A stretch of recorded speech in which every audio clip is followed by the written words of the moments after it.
Edna's Ruthie. Ruthie, tall skinny lady with red lipstick and a blue babushka, one blue sock and one green sock because she forgot, is the only grown-up we know who likes to play. She takes her dog Bobo for a walk and laughs all by herself. That's Ruthie. She doesn't need anybody to laugh with. She just laughs. She is Edna's daughter, the lady who owns the big building next door. 3 apartments, front and back. Every week, Edna is screaming at somebody, and every week, somebody has to move away. Once, she threw out a pregnant lady just because she owned a duck. And it was a nice duck, too. But Ruthie lives here, and Edna can't throw her out because Ruthie is her daughter. Ruthie came one day, it seemed, out of nowhere. Angel Vargas was trying to teach us how to whistle. Then we heard someone whistling, beautiful like the emperor's nightingale. And when we turned around, there was Ruthie. Sometimes we go shopping and take her with us, but she never comes inside the store, and if she does, she keeps looking around her like a wild animal in a house for the first time. She likes candy. When we go to Mr. Benny's grocery, she gives us money to buy her some. She says, make sure it's the soft kind because her teeth hurt. Then she promises to see the dentist next week, but when next week comes, she doesn't go. Ruthie sees lovely things everywhere. It might be telling her jokes, and she'll stop and say, the moon is beautiful like a balloon. Or somebody might be singing, and she'll point to a few clouds.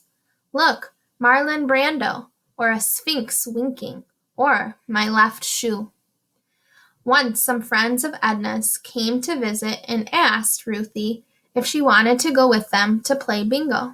The car motor was running, and Ruthie stood on the steps, wondering whether to go. Should I go, Ma? She asked the gray shadow behind the second-floor screen. I don't care, says the screen.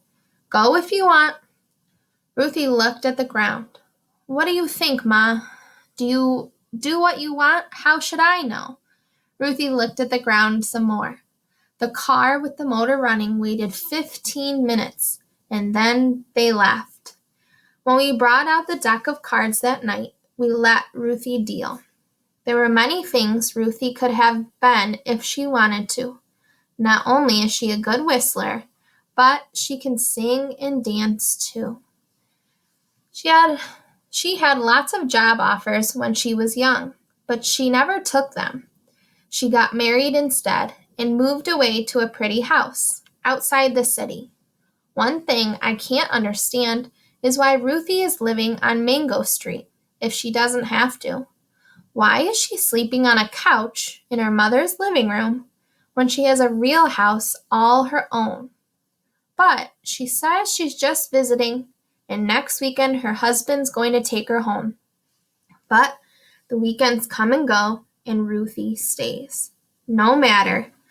We are glad because she is our friend. I like showing Ruthie the books. The books I take out of the library. Books are wonderful, Ruthie says, and then she runs her hand over them as if she could read them in Braille. They're wonderful, wonderful, but I can't read anymore. I get headaches. I need to go to the eye doctor next week. I used to write children's books once, did I tell you?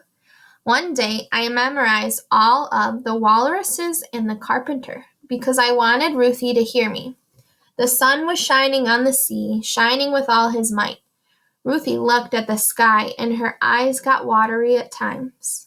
Finally, I came to the last lines, but answer came there none, and this was scarcely odd, because they'd eaten every one. She took a long time looking at me before she opened her mouth.